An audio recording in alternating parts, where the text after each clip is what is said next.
하나님 말씀 요한계시록 17장 7절입니다.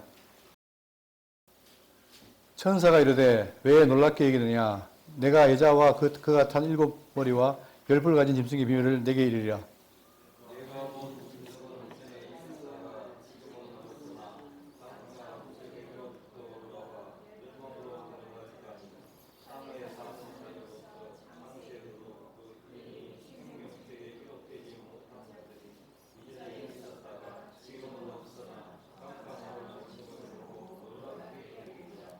지혜 있는 듯이 여기 있으니 그 일곱 머리는 여자가 앉은 일곱 산이요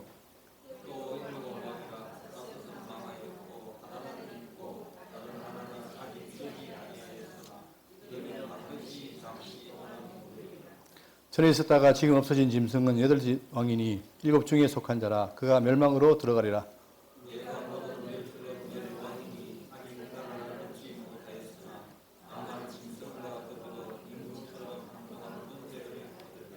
그들이 한 뜻을 가지고 자기의 능력과 권세를 짐승에게 주더라.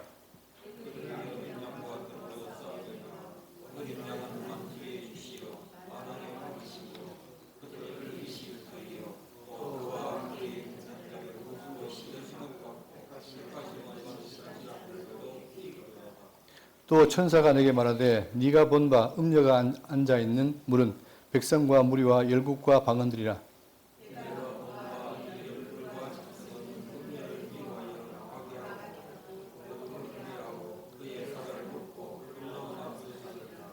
이는 하나님이 자기 뜻대로 할 마음을 그들에게 주사 한 뜻을 이루게 하시고 그들의 나라를 그 짐승에게 주사 주게 하시되 하나님의 말씀이 응하기까지 하심이라.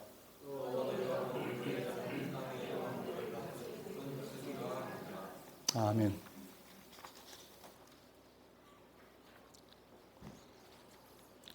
역사 속의 인물 가운데 그 헬라에 있는 그 알렉산드라 왕이 있습니다. 이 알렉산더가 왕이 되어서 세계를 정복하는 상황이 있는데 그가 예루살렘을 갔어요. 갔을 때에 어떤 일이 있었냐면은 그때에 예루살렘에서 대제사장이 나옵니다. 나와가지고 그에게 나와서 말하기를 바로 다니엘 성경에 당신을 이르는 말이 있다라고 말합니다. 그러니까 염소가 순양을 칠 때 그때 이제 이기는데 그때 염소가 바로 당신입니다라고 말합니다. 이럴 때에 이 알렉산더가 제사장이 절을 하죠. 그때 왜 절하냐면 내가 당신에게 하는 것이 아니라 당신이 믿고 있는 여호와께 절한다 이거죠. 그러니까 지금 그 당시 알렉산더는 자기도 모르는 나라, 즉 유대 나라의 성경에 나를 기록하겠다 이 말에 놀란 거예요. 이것처럼 우리는 성경에 말하는 모든 예언의 말씀이 막연하게 그냥 기록된 건 알지만 그게 아니라 하나님의 말씀은 뭡니까? 말씀은 기록되고 이루어지죠. 그러니까 지금 다니엘에 기록된 그 말이 누구에게? 헬라 왕인 알렉산더에게 이루어졌다는 말을 증거하고 있습니다. 여러분 그랬을 때에 여러분과 제가 만약에 알렉산더였다. 그럼 어땠을까요? 기분이. 놀랄 거 아닙니까? 그렇죠? 하나님의 말씀이 나를 기억하겠다? 그것처럼 오늘 요한계시록 하고 있는데 이 요한계시록의 내용을 우리는 그렇습니다. 요한 1세기에 지금 계시를 봤잖아요. 그런데 이 내용이 우리에게는 거리가 멀어요. 잘 모르고. 그런데 그 당시에 지금 누구냐? 종교개혁자들. 그들은 이걸 보고 놀랐습니다. 왜냐하면 당대의 일을 여기 기록하고 있기 때문에. 그러니까 너무나 자기들이 있는 상황과 맞는 거예요, 성경이. 그래서 그들은 놀랐고 역사적으로 이걸 해석하고 있습니다. 그렇다면 우리는 오늘 요한계시록을 공부하면서 정말 성경에 있는 이 예언과 이 계시의 말씀은 그냥 하는 것이 아니구나. 하나님이 다 계획하시고 그대로 말씀하시고 이루는 것이구나. 그런데 놀랍게도 우리는 종교개혁자들이 그 본 내용, 해석을 제가 인용해서 말씀드리겠습니다. 그러니까 좀 확실한 건 뭐냐면 역사는 그냥 예언은 그냥 사라지는 것이 아니라 이루어진다 하는 거예요. 그래서 우리가 여호와를 믿고 나가는 거 아니겠습니까? 자, 그러면 본문을 보겠습니다. 7절입니다. 7절 보시면 천사가 이르되 왜 놀랍게 여기느냐 내가 여자와 그가 탄 일곱 머리와 열뿔 가진 짐승의 비밀을 내게 이르리라. 요약하면 여자와 짐승, 이 여자와 뭐가 짐승이 무엇인가 분명히 알아야 되겠죠. 아사부사한 것이 아니라 분명히 지금 말하고 있습니다. 여자가 누구고 짐승이 무엇이냐 이걸 내가 알려주겠다 이거예요. 네가 본 짐승은 전에 있었다가 지금은 없으나 장차 무정에로부터 올라와 멸망으로 들어갈 자니 땅에 사는 자들로서 창세 이후로 그 이름이 생명책에 기록되지 못한 자들이 이전에 있었다가 지금은 없으나 장차 나올 짐승을 보고 놀랍게 여기더라. 근데 놀라운 것은 뭐냐? 이 짐승을 보고 사람이 놀랍니다. 근데 그들이 누구냐면은 예수 믿는 자가 아니고 누구예요? 생명책에 기록되지 못한 자, 즉 불택자들이 그걸 보고 놀라더라는 거죠. 그러니까 그들에게는 이 짐승이 놀라운 존재입니다. 그러나 우리가 알고 있는 성경을 믿는 우리에게 뭡니까? 그들은 짐승일 뿐이에요. 자, 지금 현재 지금 이 위치는 뭐냐면은 하나님께서 인과 나팔과 대접 제안을 했죠. 그 가운데 일곱째 대접 제안이 마지막인데 이때 악의 세력을 향한 심판을 합니다. 완벽하게. 그게 지금 16장에 되어 있습니다. 그럴 때 그 16장의 마지막 내용이 뭐냐면은 뭘 하느냐. 자, 큰 성 바벨론이 하나님 앞에 기억되신 바 되어 그의 맹렬한 진노의 포도주를 받으며 즉 큰 성 바벨론이 망한다는 거예요. 자, 최후 심판 때 망하는데 그러면 이 큰 성 바벨론이 무엇이냐? 이걸 말하기를 자, 성경은 일곱 머리 짐승과 음녀의 비밀이다. 그러니까 일곱 머리 짐승과 음녀. 그러니까 다시 말하면 짐승과 음녀라는 거죠. 이거 알아야 된단 말이에요. 그래서 저기서 음녀는 뭐냐면 음녀는 자줏빛과 붉은 옷 그리고 금과 보석으로 치장한 그런 머리 이마의 이름이 뭐냐면 비밀이요 큰 바벨론 가증한 그들의 음이다 이렇게 말하고 있습니다. 그럼 이게 무엇일까? 우리는 오늘 그냥 막연하게 음녀가 있다 이렇게 할 게 아니라 음녀를 지목할 거예요. 또 성경은 그걸 알 수 있는 근거가 제시되어 있고 그리고 짐승도 붉은 빛을 띠고 그 붉은 빛이라는 게 뭐냐면은 붉은 빛이 그 당시에 이거를 구입하기 위해서는 돈을 많이 들여야 되거든요. 그만큼 이 당시에 음녀와 짐승이 뭐냐? 돈이 많다는 거예요. 부유하다는 거예요. 이게 역사 속에서 로마 지역에 말하고 있는데 부유한 거죠. 그러니까 그들은 다 붉게 하고 있는 거예요. 자, 그러면서 지금 짐승이 있다. 그랬을 때 이 내용을 17장 1절부터 6절까지의 내용에서 뭐냐? 바로 그걸 본 거예요. 그런데 어떻게 됐느냐? 자줏빛과 붉은 빛 옷을 입고 붉은 짐승에 앉은 여인. 근데 짐승과 여인이 따로 있는 게 아니라 여인이 짐승 위에 앉아 있어요. 이게 뭘 말할까? 그죠? 이걸 이제 살필 텐데. 자, 우리가 지금까지 13장부터 오면서 뭘 봤냐면은 하나님께서는 용이 짐승에게 권을 줍니다. 근데 이 짐승을 뭐라 했냐면은 머리가 7이요, 뿔이 10이요. 라고 하는 칠두식각이라고 가르쳤죠. 그래서 우리가 지난번에 가기를 이 칠두식각은 역사적으로 7명의 왕과 삼주정치한 이 로마다라고 규정했습니다. 로마가 지금 결국은 뭐냐? 여기 있는 앉아있는 짐승이라는 거예요. 그러니까 짐승은 로마입니다.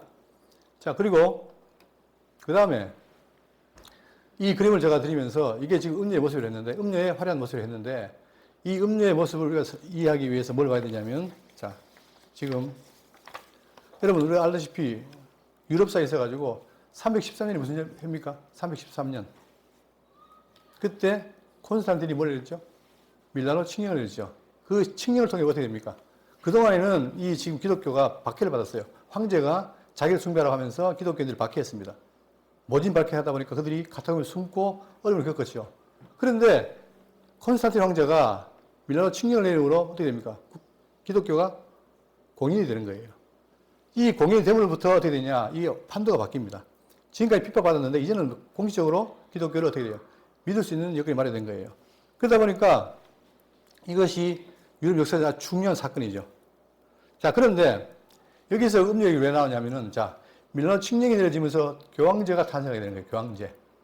이 교황제라는 게 뭐냐? 교황제가 탄생이 되는 거예요. 자, 그리고 교황제가 탄생하게 되는데 이렇게 칙령을 내리는 콘스탄틴 황제가 330년에 수도를 옮깁니다. 어디로? 로마에서 이스탄불로 옮깁니다. 지금 도장노님이 가는 데가 지금 유럽인데 거기가 이스탄불 갔죠. 얼마 전에 갔죠? 이스탄불입니다. 옮기다 보니까 서로마에서 어떻게 돼요? 뭐가 사라집니까? 황제가 없으니까 어떻게 되죠? 그 자리를 누가 돼요? 바로 이 주교가 하게 되는 거예요. 다시 말하면 교황제 이전에 주교가 그 역할을 맡게 되는 거예요. 그러다 보니까 점점 어떻게 되느냐? 이 주교와 교황의 권해가 어떻게 됩니까? 권세가 올라가는 거예요. 올라가다 보니까 거의 나중에는 황제에 맞먹는 그런 권세를 갖게 됩니다. 그리고 그들이 부에 쌓이니까 뭘 입어요? 자주색과 붉은색 옷을 입고 그리고 금과 보석으로 치장하게 됩니다. 그러다 보니까 어떻게 되냐? 그들이 음행에 취하게 되고 포도주에 취하게 되는 거예요. 종교로서의 기능을 잃게 되고 타락하게 되는 거예요. 마찬가지로 대한민국에 있는 교회들도 옛날에 힘들고 어려울 때는 교회가 건전했습니다. 그러나 갈수록 돈이 쌓이니까 어떻게 됩니까? 교회가 상업화되고 또 이 예배당이 콘서트 홀이 되고 이런 일이 벌어지잖아요. 그러니까 쉽게 말하면 경건을 잃어버리는 거예요. 이것처럼 로마도 어떻게 됩니까? 로마도 점점 종교가 타락하니까 이게 잃어버리는 게 되죠. 자, 그런 가운데 지금 이 모습은 바로 뭐냐면 장차 교황의 타락할 모습을 미리 말하고 있다. 그러니까 정의하면 음녀가 누구냐? 바로 교황이라는 거예요. 그러니까 이 두 개가 짐승과 로마 제국과 음녀, 즉 교황이 서로 뭐합니까? 분리된 게 아니라 함께 한다는 거예요. 연합이 되어 있어요, 현재. 그러니까 짐승을 누가? 음녀가 조종합니다. 그래서 아까 그림처럼 어떻게 해요? 짐승을 누가 타고 있죠? 음녀가 타고 있는 거예요. 이게 역사적으로 고대 로마의 모습이었습니다. 9절입니다. 지혜인 듯이 여기 있으니 그 일곱 머리는 여자가 앉은 일곱 산이요. 또 일곱 왕이라. 다섯은 왕하였고 하나는 있고 다른 하나는 아직 이르지 아니하였으며 이르면 반드시 잠시 동안 머무르리라. 자, 이런 게 이제 우리는 상당히 어려워 이게 이 말이. 왜냐하면 배경도 다르고 그리고 이게 지금 뭐 일곱 왕은 무엇이고 머리는 뭐고 산은 뭐냐 또 다섯은 망했다는 말이 그게 무슨 말이냐 이제 아무처럼 보이잖아요, 그죠? 그러나 역사적인 배경과 이 뒤에 배경을 안다면 이것도 그렇게 어려운 일이 아닙니다. 그래서 지난번에 얘기한 것처럼 이 내용을 보시면 일곱 산, 머리, 왕, 제국 같은 걸 다르게 표현한 뿐이에요. 같은 말이에요. 일곱 산, 머리, 왕, 제국. 자, 제국인데 이걸 설명하면서 하는 말이 뭐냐면 지혜의 뜻이 여기 있으니 그 일곱 머리는 여자가 앉은 일곱 산이요. 자, 여자가 앉아 있어요. 음녀가 앉아 있습니다. 앉아 있는데 그 산이라고 했습니다. 산. 지난번에 얘기했던 것처럼 로마는 이렇게 일곱 언덕으로 되어 있어요. 이게 유명한 사건인데 그 당시 1세기 사람들은 다 압니다. 이게 사고를. 그러니까 이 산이란 말은 뭐냐? 로마를 가리키는 거예요. 그리고 또 일곱 왕이라 다섯은 망하였고 하나는 있고 다른 하나는 아직 이르지 아니하였으니 이르면 반드시 잠시 동안 머무르리라. 자, 지금 뭘 말하냐면 이 왕인데 왕이 뭐가 같아요? 자, 보통 주석가들은 이 왕을 뭐로 보느냐? 황제로 봐요. 그래서 황제를 집어넣지만 그러나 이 왕은 황제이기도 하면서 또 제국도 될 수 있는 거예요. 자, 그러면 이제 제국으로 봤을 때에 이 그림 한번 보겠습니다. 자, 짐승을 해부했더니 머리가 일곱이요. 그죠? 다섯은 망했고 하나는 있고 아직 이르지 않았다. 그러니까 뭔가가 지금 이 제국에 대한 설명을 하고 있는데 이걸 어떻게 봐야 되냐. 그리고 또 여덟째 짐승이 온다고 말하고 있습니다. 그 다음에 열불왕이 온다. 이렇게 하고 있죠. 자, 이제 이런 걸 풀어야 되는 거예요. 그런데 우리는 상당히 이게 좀 어려워. 저도 몇 번 보다가 보면서 이해된 듯 하다가도 헷갈리고도 그런데 그 당시에 종교학자들은 이걸 분명히 알았던 거예요. 어떻게 봤느냐. 이 그림 보겠습니다. 자, 그들은 다섯을 망했다는 말은 뭐냐면은 로마 이전에 역사 속에서 애굽, 아수르, 바벨론, 페르시아, 헬라. 우리가 다니엘 동안 배웠잖아요. 다니엘, 그죠? 자, 세상은 짐승이 지배하는데 그 짐승 제국이 누구냐? 바로 애굽과 아수르와 바벨론과 페르시아와 헬라다. 다섯은 망하였고, 그렇죠? 안에 있는 그 당시에 로마가 지배하다 보니까 이 다섯 제국은 다 사라졌어요. 근데 하나는 뭡니까? 하나는 있고, 그럼 이게 뭐죠? 자, 헬라 다음에 누굽니까? 다니엘 말하면 무서운 짐승. 그게 로마죠. 로마. 그러니까 요한 당시에 성도를 박해하던 로마 제국이 바로 있다는 거예요. 현재. 그런데 문제는 뭐냐? 다른 하나는 아직 이르지 않았다. 또 뒤에 오는데 아직 안 이르렀다는 거예요. 그러면 로마 제국이 끝나면 뒤에 뭡니까? 온다는 거죠. 그걸 말하고 있죠. 자, 그러면 이제 우리 관심 바로 뭐냐면 요거예요. 아직 이르지 않은 하나는 무엇일까?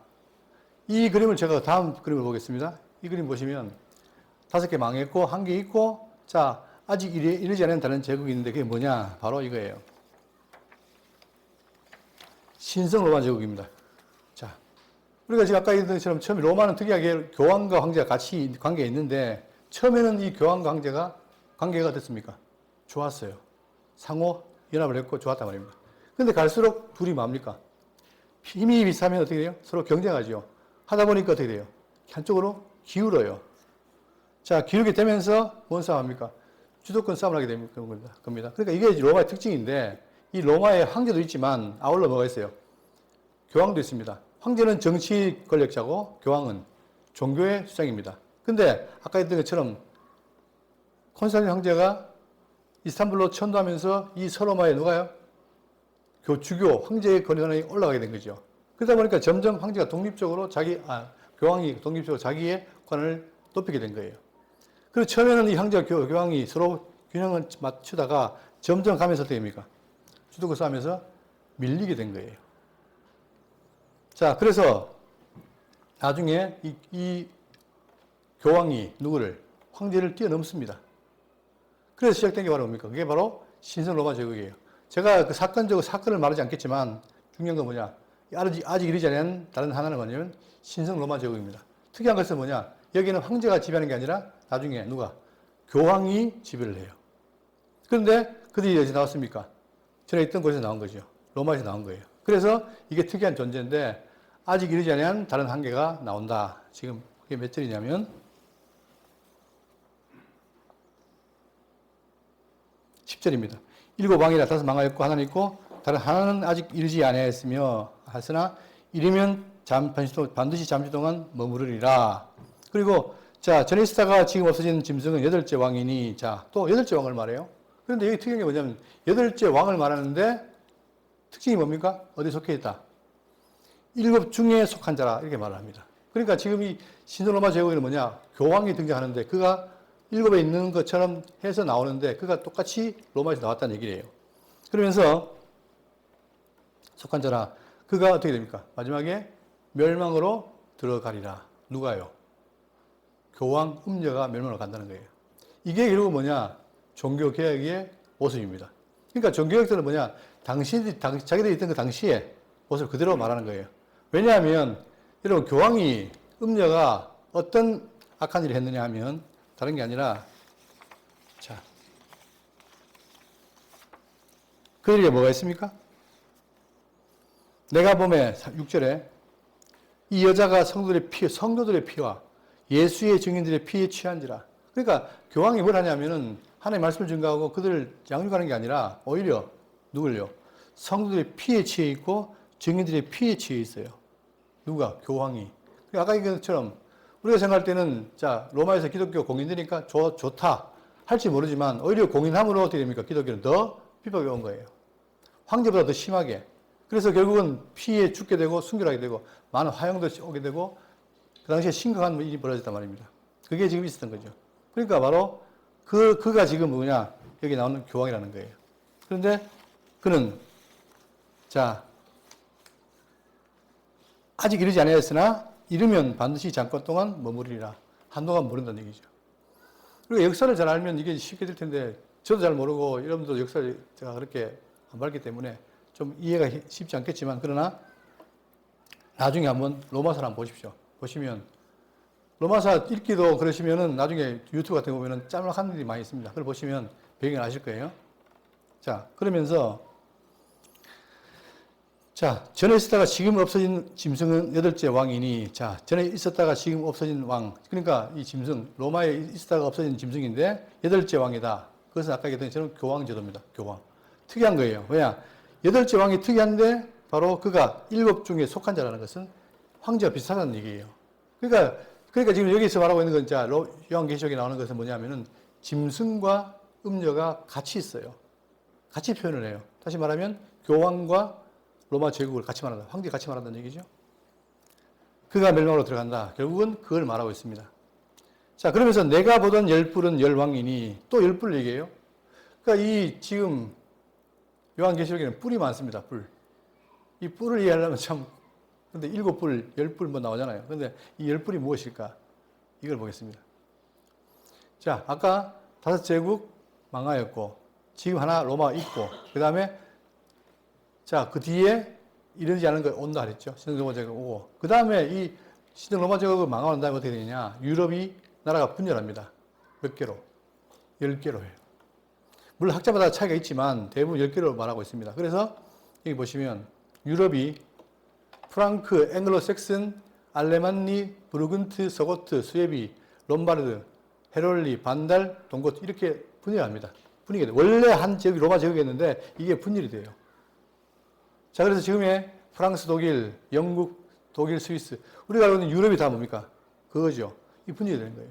그래서 여기에 대해서 많은 예언가들이 뭘 보느냐면 성경 예언에 대해서 보십시오.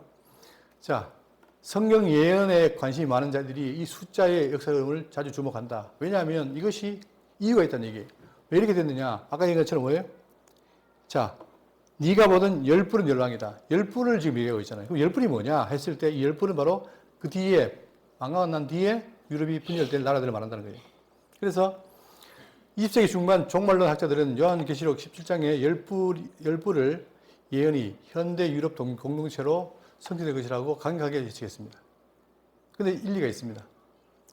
물론 지금 요한계시록을 할 때 여러분 요한계시록이 정말 해석이 많아요. 다양해요.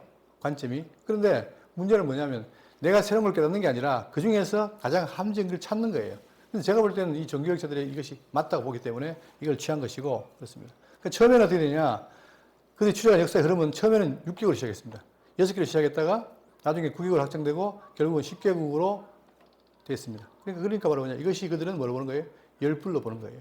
그러니까 지금 이 계시록이 말하고 있는 이 음녀와 짐승에 대한 얘기는 어떻게 보면 굉장히 상징적이고 황당해 보이지만 실제를 놓고 말한다는 거죠. 실제. 그게 누구냐? 음녀는 누구? 교황. 그리고 짐승은 로마. 그죠? 여러분 생각해 보세요. 지금 역사적으로 실질적으로 우리 인류사에 있어가지고 특히 근대사 오기 전까지 어떻습니까? 유럽은 로마사예요, 다. 근데 거기에서 황제가 엄청난 일을 벌였잖아요. 그래도 교황들이. 이런 것들이 바로 성경은 짧게 10장에 말하고 있는 겁니다. 자, 그러면서 받았으니 13절. 그들이 한 뜻을 가지고 자기의 능력과 건설을 짐승에게 주니라. 그러니까 이 열불, 이 열나라가 어떻게 하느냐. 한 열나라가 하나로 어떻게 됩니까? 누구에게? 능력 건설을 짐승 음력에 주는 거예요. 여기 짐승은 로마지만 짐승이지만 여기 짐승 음료가 타고 있잖아요. 같으니까 같은 얘기예요. 음력에 주니라. 그런데 14절. 그들이 어린 양과 더불어 싸우려니 와 어린 양은 만주의 주시오 만왕의 왕이시므로 그들을 이기실 터이요. 또 그와 함께 있는 자들 곧 부르심을 받고 택하심을 받은 진실한 자들도 이기리로다. 그런데 왜 지금 싸우느냐? 이들이 누구라고요? 짐승이에요. 짐승은 뭡니까? 하나님을 반대한 자들 아닙니까? 그죠? 음료도 마찬가지. 그러니까 지금 상황은 뭐냐면은 이 왕들이 지금 누구에게? 교황에게 모든 걸 다 바치는 상황이고 하나가 된 상태예요. 그리고 대상은 누굽니까? 어린 양, 메시아와 지금 싸운다는 얘기예요. 그런데 자, 누가 이깁니까? 다시 봅니다. 14절. 그들이 어린 양과 더불어 싸우려니 와 어린 양은 만주의 주시오 만왕의 왕이시므로 그들을 어떻게 하실까? 이기실 터이요. 그러니까 악의 세력과 하나님이 싸우는데 결국은 누가 이깁니까? 만주의 주가 이긴다는 거예요. 그러니까 우리가 지금 이 말씀 보면서 요한계시록이 정말로 심판도 많고 굉장히 혼란스럽잖아요. 그러나 우리가 이 말씀을 보고 실망하지 않는 게 뭐냐? 결국은 우리를 인도하시는 주님이 이긴다는 거예요. 자, 그래서 또 그와 함께 있는 자들. 그러면 그 주님만 이기는 게 아니라 그와 함께 있는 자들, 곧 부르심을 받고 택하심을 받은 진실한 자들도 이기리로다. 다 이긴다는 겁니다. 그래서 우리가 뭡니까? 소망이 있는 거죠. 여러분, 우리가 세상 살면서 때에 따라서 내가 내 죄 때문에 넘어지기도 하고 속기도 합니다. 그러나 근본적으로 누가 그분이 우리를 인도하시기 때문에 이긴다는 거예요. 자, 그러면서 또 천사가 내게 말하되 네가 본 바 음녀가 앉아 있는 물은 백성과 무리와 일국과 방언들이라. 그러니까 그 음녀가 결국 뭡니까? 지금 교황이면서 음녀가 황제를 같이 개발한단 말입니다. 그러다 보니까 그가 모든 걸 다 다스린다는 거예요. 그가 앉아 있는 물은 백성과 무리와 열국과 방언들이라. 모든 나라들을 다 다스린다 이거죠. 음녀가. 그만큼 교황제가 피크였어요. 자, 그런데 피크였는데 하다 보니까 이 피크의 시대에 누구는 어린 양을 따르는 무리들은 엄청난 뭘 당합니까? 핍박을 당해요. 그리고 또 뭘 발간했어요? 교황이 면죄부를 발간해가지고 그걸 없으면 구원이 없다. 이런 거 아닙니까? 완전히 성경과 다른 거예요. 그러니까 그들은 정신적으로 신앙적으로 굉장히 어려움을 겪었습니다. 그런데 어떤 일이 벌어지느냐? 16절 네가 본 바 이 열불과 짐승은 음녀를 미워하여 논란이 벌어졌습니다. 뭐냐? 어떤 일이 벌어졌느냐? 있죠. 음녀가 짐승을 뭐하고 있습니까? 타고 있잖아요. 이 말은 둘이가 딱 맞다는 거예요. 짝짝꿍이 맞아가지고 서로 합해진 거예요. 하나같이 있어요. 그래서 서로 연합관계인데 어떤 일이 벌어지냐? 16절 네가 본 바 이 열불과 짐승은 음녀. 자, 짐승이 뭘 미워합니까? 짐승이 음녀를 미워해요. 둘이 마음이 맞아야 같이 있는데 미워하니까 뭐가 생깁니까?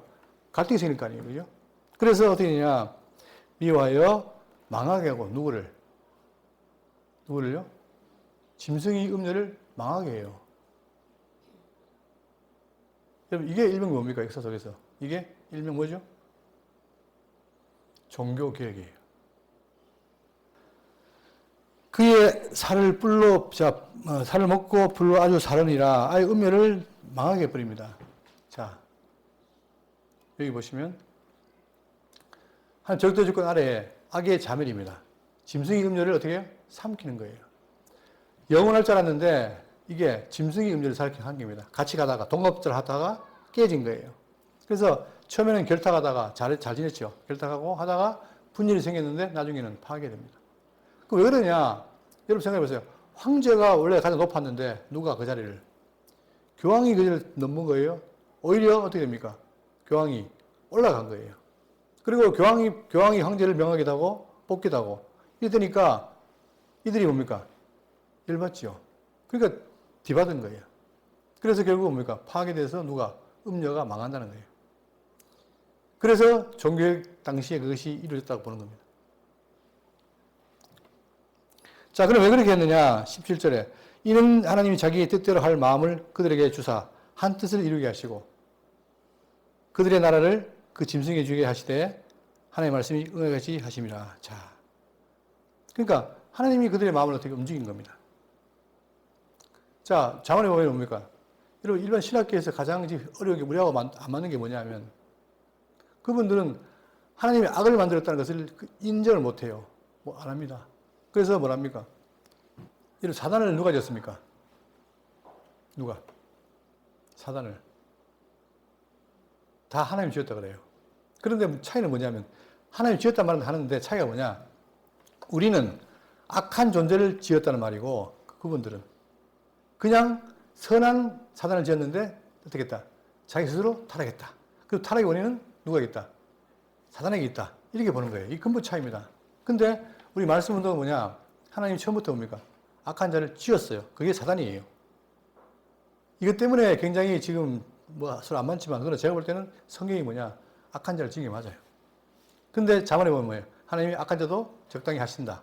그러니까 지금 우리는 이걸 보더라도 이런 하나님이 자기 뜻대로 할 마음을 그들에게 주사. 그들이 누굽니까? 음녀와 짐승 아닙니까? 그들에게 뭐예요? 할 마음을 준 거예요. 그래서 한 뜻 이루게 하시고 그들의 나라를 그 짐승에게 주게 하시되 하나님의 말씀이 끝까지 응하기까지 하심이라. 그러니까 하나님은 뭐냐? 선과 악을 다 지배하시는 분입니다. 뜻대로 하시는 분이에요.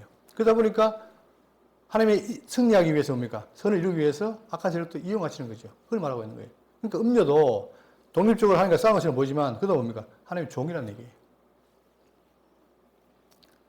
자, 또 네가 본 그 여자는 땅의 왕들을 다스리는 큰 성이라 하더라. 그러니까 요한 계시를 보실 때 여러분 바벨론 이게 가장 최악의 인본주의의 세력입니다. 악의 세력입니다. 그 다음에 음녀. 근데 이 음녀를 뭐랍니까? 이 음녀를 또 말하기를 큰 성 바벨론이라고 그래요. 그러니까 또 짐승. 그러니까 짐승, 그 다음에 음녀, 큰 바벨론 다 악의 세력이에요. 이 정체는 누가 있습니까? 용이 있어요. 사단이 있어요. 그러니까 지금 이들은 요한계시록 할 때 이 세 존재를 이해해야 된다. 모든 이 배후에는 용이 있다는 사실입니다. 우리는 지금 요한계시록 공부하면서 개략적으로라도 자 우리가 깊이 이해할 게 뭐냐면은 짐승은 뭐다? 로마다. 그 다음에 음녀는 뭐다? 교황이다. 그런데 지금 여러분 보세요. 워낙 가톨릭이 세력이 세다 보니까 가톨릭 교황을 음녀라 그러면 좋아하겠어요? 싫어하겠어요? 싫어하죠. 그러나 역사 정황상 그렇게 안 볼 수가 없습니다. 그러니까 교황은 역사적으로 물론 지금 와가지고는 뭐 사과도 하고 하지만 그러나 역사 속에서 교황이 한 짓은 어마어마한 짓이 많다는 얘기예요.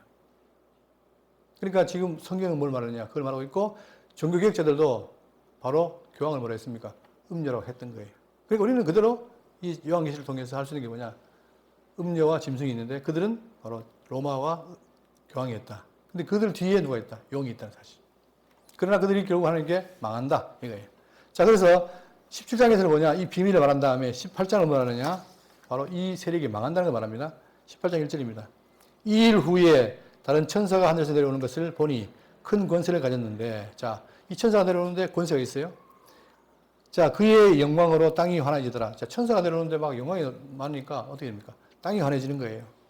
힘차는 성으로 외쳐 이르되 무너졌도다 무너졌도다. 자, 세웠도다가 아니고 어떻게 돼요? 무너졌다. 뭐가요? 큰성 바빌론이 무너졌다는 얘기죠. 큰성 바빌론이요. 그가 뭐냐? 귀신의 처소와 각종 더러운 영이 모이는 곳과 각종 더럽고 가증한 새들이 모이는 곳이 되었도다. 왜 망했느냐? 왜 무너졌느냐? 본연의 일을 버리고 뭘 했습니까? 그들이 각종 더러운 영과 등이 모이는 곳과 더럽고 가증한 새들이 모이는 곳이 되었다. 타락했으니까 내가 심판한다는 거 아닙니까? 무너졌다. 자, 여기에 대해서 종교학자들이 화나는 거예요. 그동안 그렇게 기독교인들을 괴롭히고 해뜨렸던 그 교황 세력이 망했다는 겁니다. 3절, 그 음행의 포도주, 진노의 포도주로 말미암아 만국이 무너졌으며 또 땅의 왕들이 그와 더불어 음행하였으며. 자, 교황이 힘이 세고 돈이 많으니까 누가? 세상에 있는 사람들이 땅의 왕들이 모여가지고 어떻게 합니까? 서로 뭘 해요? 연합을 하는 거예요. 여러분, 어저께도 그 젠슨 왕이 왔잖아요. 왔는데 홍대 앞에 사람들이 막 모였죠. 그리고 뭐 합니까, 서로? 그럼 그 사람이 그냥 한국에 베풀러 왔겠어요? 자기도 장사해서 얻으러 왔지. 그러다 서로 뭐 합니까? 자기 이득 위해서 맞잖아요. 물론 이 비유가 맞진 않지만, 그러나 그런 것처럼 교황이 힘이 세니까 뭐 합니까? 왕들이 와가지고 서로 연합하는 거예요. 제휴하는 거예요. 왜? 이득을 얻기 위해서. 그러니까 하나님에 대한 선교 사업을 하는 게 아니고 뭘 한다? 자기의 이득을 위해서 하는 거예요. 지금도 종교 세력들이 점점 어떻게 합니까? 힘이 세지니까 그걸 유지하기 위해서 온갖 하잖아요. 그게 다 하나님 보시기에 악하다는 말입니다. 그러니까 음행의 진노의 포도주로 말미암아 서로 자기도 망하고 같이 망한다는 얘기예요. 만국이 무너졌으며 또 땅의 왕도 더불어 음행하였으며. 그러니까 이렇게 음행하니까 결국은 누구를 좀먹습니까? 우리의 영혼을 좀먹는 거죠. 땅의 상인들도 그 사치의 세력으로 치부하였도다 하니라. 점점 사치하다 보니까 남을 죽이고 그렇게 하는 거예요. 자, 또 내가 들으니 하늘부터 다른 음성이 나서 이르되 내 백성아 거기서 나와. 자, 여러분 중요합니다. 세상이 악하면 여러분 지금 저는 일면 1, 2단계 뭐냐면은 지금 대한민국에 뭐가 있습니까? 안 나가 반대로 하면 거꾸로 하면 뭐죠? 가나안 성도 있잖아요. 그들이 지금 꽤 많아요. 왜 안 나갑니까? 형식은 교회인데 내용은 자기가 볼 때 아니라는 거예요. 내가 기독교인인데 어딜 안 나가요? 교회를 안 나가요. 왜? 교회를 갔더니 복음이 전해지는 게 아니라 목사의 자랑, 그 다음에 교회 부자 되는 거. 여러분 제가 지금 놀란 게 뭐냐면은 대한민국의 유명한 그 콘서트홀이나 이런 것보다 더 좋은 게 교회 예배당이에요. 그러니까 교회가 점점 부가 쌓이니까 이제는 뭐냐, 내가 큰 교회 가지고 딱 앉아만 있으면 모든 문화적 혜택 다 받아요. 그러니까 복음 진리를 전하는 것이 진리가 중심이 아니라 일반 우리의 평안함과 사회성이 지금 보장되는 게 교회입니다. 그러니까 거기서 사람들이 뭘 못 들어요? 진리의 말씀을 잘 못 들으니까 결국은 나오는 거예요. 이건 제 말이 아니고 누구? 나온 사람들의 말입니다. 안 나가 가난한 성도라는 거예요. 자기가 성도인데 교회를 안 나간다는 거예요. 그 말은 뭐냐? 그만큼 교회가 지금 어떻게 됩니까? 갈 길을 잃어버렸다는 거죠. 왜 그럴까요? 여기 말씀처럼 교회가 부해지면 방향을 잃어버립니다. 없을 때가 좋지. 있을 때 우리는 있기를 바라지만 있는 게 그거 뭐다? 불행의 시작인 거예요. 아까 얘기했잖아요. 기독교가 핍박받다 보니까 제발 기독교 공인됐으면 좋겠다 바랐는데 실제로 누가? 콘스탄틴이 칙령을 해서 공인하니까 그때부터 뭐가 됩니까? 교회가 망하기 시작한 거예요. 우리가 깊이 생각해야 되겠죠? 그럴 때에 뭐라 하느냐? 아까 있죠. 이렇게 어려운 가운데 있는 교회에게, 그러니까 너무 힘들고 하니까 지금 이 백성들이 죽을 지경이잖아요. 근데 뭐라 합니까? 자, 내가 들으니 하늘부터 다른 음성이 나서 이르되 내 백성아 거기서 나와. 어디에서? 그 세력에서 나오라는 거 아닙니까? 음녀의 권세에서 나오라는 거죠. 그의 죄에 참여하지 말고. 왜? 있으면 뭡니까? 그 죄에 참여하는 거니까. 다 돈 내고 해야 되고 할 거 아니에요. 그 나와. 그가 받을 재앙들을 받지 말아라. 피하라는 거예요. 이게 바로 피할 길 아닙니까? 이게 그들을 뭐로 봅니까? 종교 개혁을 보는 거예요. 이제 진리로 나와라는 거죠. 여러분, 우리는 이것이 이 한 말씀이지만 이 땅에 살면서도 이런 기회가 많습니다. 그렇죠? 우리가 지금 어디에 있는 걸 봐야 돼요. 내가 정말 진리 안에 있는 걸 봐야 되고, 만약 아니라면 나가야 되는 거예요. 왜? 거기 있으면 내가 동조하게 되고 죽게 되니까. 그걸 말하는 겁니다. 지금 정말 심각한 시대가 온 거죠. 여러분, 어떻게 제가 지금 어릴 때에도 상상 못하던 그런 일이 벌어집니까? 어떻게 그 수많은, 한두 명이 아니에요. 수백만 명이 나와가지고 자기가 가난한 성도를 말하고 있잖아요. 자, 왜 나와야 되느냐? 그의 죄에 참여하지 말고 그가 받을 재앙들을 받지 말라라고 말합니다.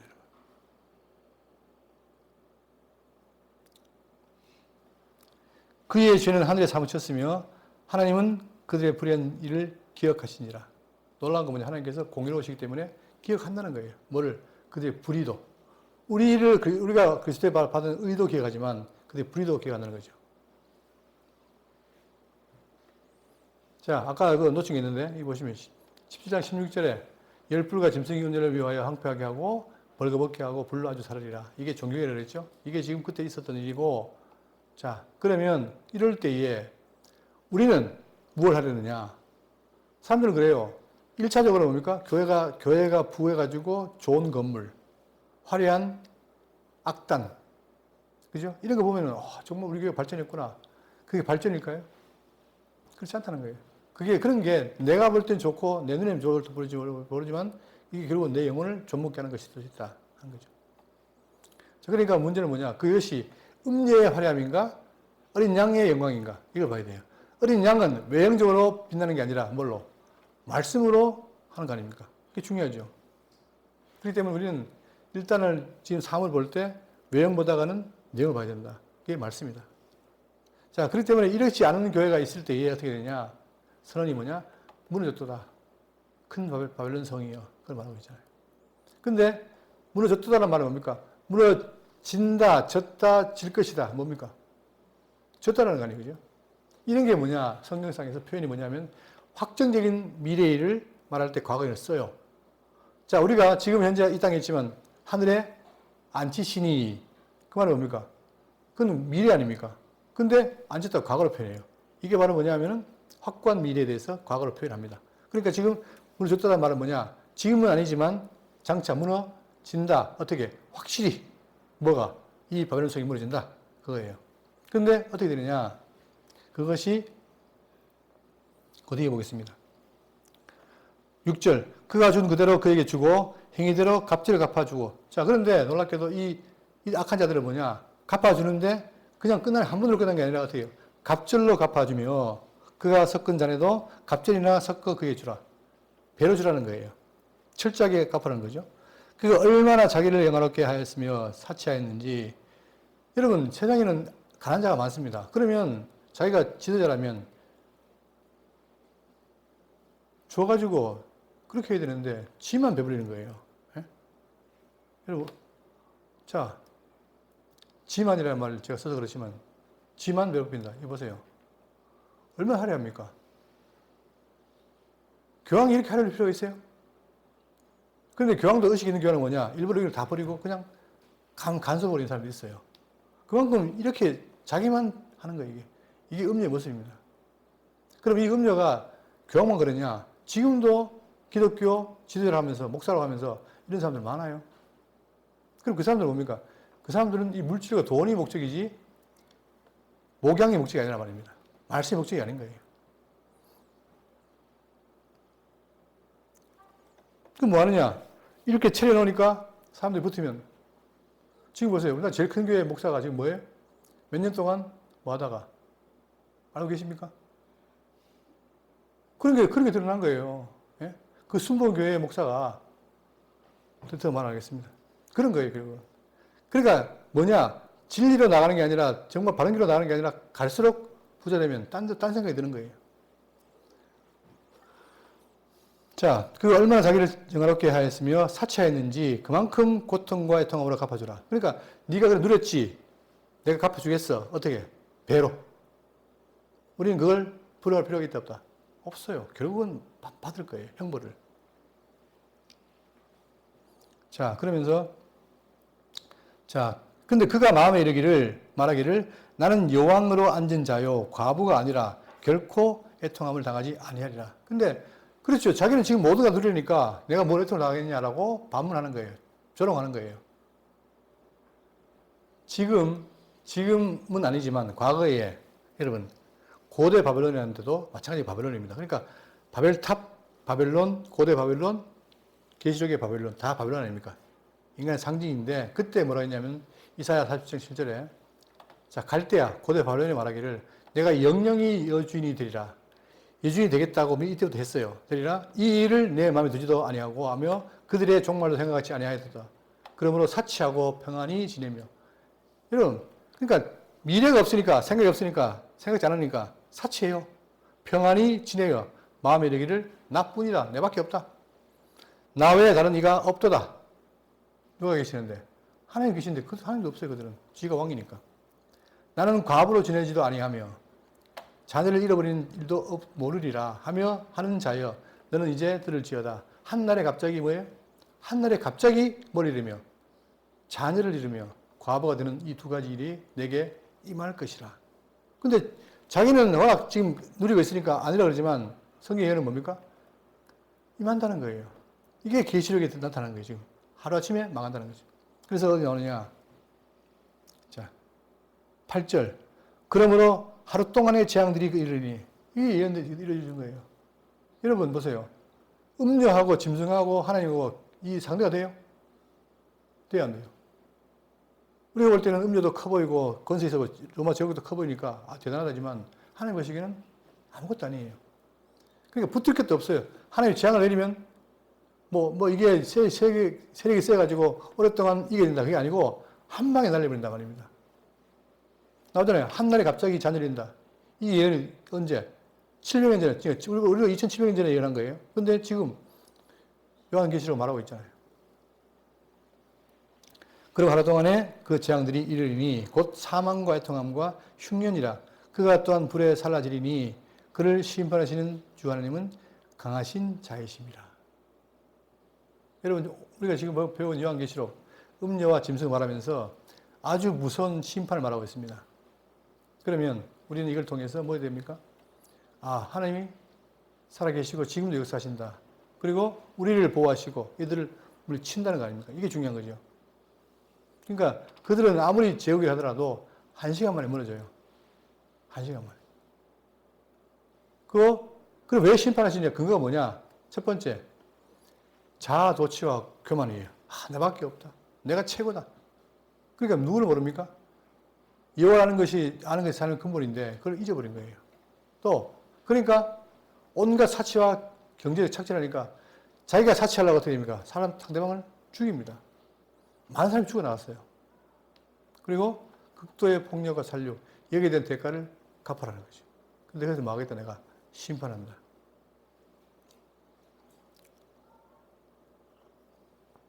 우리는 이 말씀 속에서 심판한다가 아니라 우리를 뭐 하신다? 우리를 보호하신다는 거, 이 말에 귀를 기울여야 돼요. 이걸 볼수록 우리는 반대로 내가 어린 양을 의지하니까 그분이 나를 지켜 보호하실 것이다.